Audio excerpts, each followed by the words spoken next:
Page 21, nandiyan nakalagay, lahat ng batas patungkol sa driving, patungkol sa kalsada, yun yung mga Republic Act.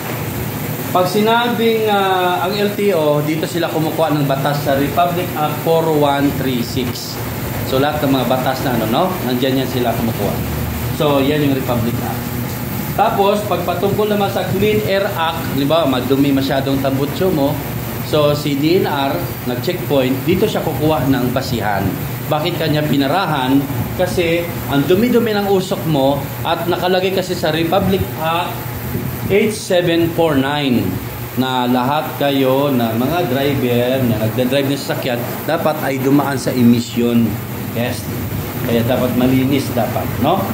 Okay, walang usok. Okay, pagpatungkol naman sa seatbelt, pinarahan ka ng pulis. Sir, ano violation ka, sir? Wala kang seatbelt. Ano Republic Act yun, sir? Ay, basta bawal ang seatbelt. Sir, ano ko na sa'yo, sir? Aminin ko may kasalanan ako. Pero nasa Republic Act, ano yan, sir, ha? 8750. Okay? 8750. Hinuli kayo sa violation, pero mas maganda yung may alam naman kayo kung ano yon. Pwede nyo nga sitahin yung nanghuli. Hindi mo alam, sir, kung ano violation ko. Hindi nga eh. O, yun. Baka malay mo, di ba? Maturuan mo pa sila. Next to that is about naman sa Motor Vehicle User Charge Law. That is Republic Act 87 what? 94. Okay, next to that is Republic Act number 10054. Inuli ka, wala kang helmet. Sir, anong violation ko, sir? Anong batas yan? Oh, nandiyan na nakalagay, ha? Picturean nyo kung kailangan nyo i-picture. Hinuli ka, wala kang helmet. Sitahin mo rin yung nagsita sa'yo. Hindi niya alam kung anong violation mo. Anong pangalan ng violation, no? Nandiyan sa Republic Act number 10054. So, dahil alam nyo na, mag-helmet na kayo pag nagmotor, ha? Okay, next is Republic Act number 10586. Anti-Drunk and Drug Driving Act of 2013. Nakainom ako, sir. Ano yung violation ko? Hindi alam ng nanghuli sa'yo. Turuan mo na sila, no? Okay, next to that is Republic Act number 1066. Children's Safety on Motorcycle Act of 2015. Yan yung mga bata na hindi dapat pasakayin o ipangkasin sa motor, yung hindi abot ang footrest. At yung hindi niya kayang hawakan yung buong katawan mo. Hindi niya maano balaw? Hindi niya makos yan, ha? Bawal yan. So, nasa Republic Act 10666.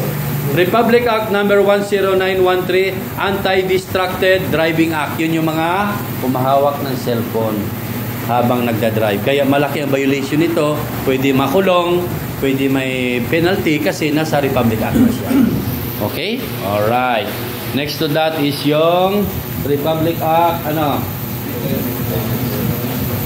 10916, Road Speed Limiter Act of 2016. So, bawal na yung sobrang mabilis. May mga limit na tayo, speed limit. May nakasulat naman yan kung ano yung speed limit ang gina-require. Saan dito yan? Tingin nyo, saan dito yung speed limit? Ito, max speed. Pag minsan, 70, 60, 90, 80. Depende ko ng max speed. Ibig sabihin yan, hanggang 100 lang. Pag sumubra ka sa 100, huliin ka na. Pero kung 60 nakalagay dito, hanggang 60 lang. No? Ano naman ito tinatawag na min? Saan na ba yung min dito? Minimum.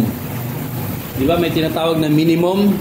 Ano ba? 40 minimum. Ano ibig sabihin nun?